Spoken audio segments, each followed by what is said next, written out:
আসসালামু আলাইকুম। আজকে উত্তরা টঙ্গী এলাকায় প্রায় 2 ঘন্টা অবস্থান করি। অবস্থান ত্যাগ করার 10 মিনিটের মধ্যে মর্মান্তিক একটা দুর্ঘটনার খবর পাওয়া যায়, যেটা মাইলস্টোন কলেজে বিমান দুর্ঘটনা। মানুষের মৃত্যু যে কত ভয়াবহ হতে পারে, দুর্ঘটনা যে কোনো সময় ঘটতে পারে। আমরা 2 ঘন্টা প্রায় ওইখানে অবস্থান করেছি। ওই এলাকা ত্যাগ করার 10 মিনিটের মধ্যে এই খবরটা প্রচারিত হয়। এটার জন্য আন্তরিকভাবে দুঃখিত এবং দুঃখ সমবেদনা জানাচ্ছি।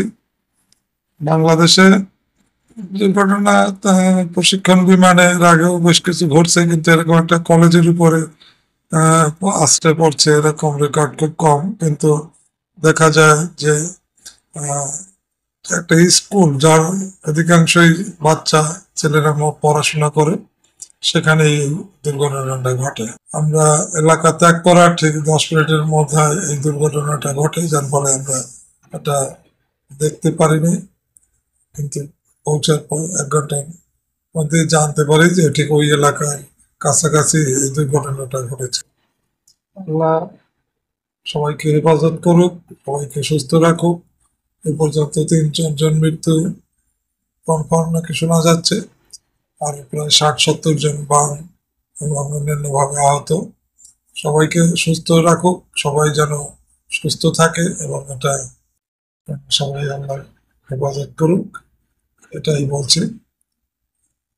আমরা সারা ঢাকাতে প্রতিদিন বিভিন্ন স্পট পরিদর্শন করছি। ঢাকাতে আমরা বসে থাকছি না, এবং এখানে আমাদের কিছু কার্যক্রম ঢাকা কেন্দ্রিক হচ্ছে, যার কারণে আমি ঢাকা ছাড়ছি না, ঢাকাতেই আছি। হয়তো বা ঢাকার বাইরে খুব পদাচিত এখন কম যাওয়া হচ্ছে, কিন্তু তো অফিসে হয়তো 6 ঘন্টা অফিস করতে হচ্ছে, প্লাস হচ্ছে ঢাকার বিভিন্ন স্পট গুলো পরিদর্শন করতে হচ্ছে। আল্লাহ সবাইকে সুস্থ রাখুক এবং আল্লাহ সবাইকে ভালো রাখুক, এটাই কামনা করছি। সবাই ভালো থাকবেন।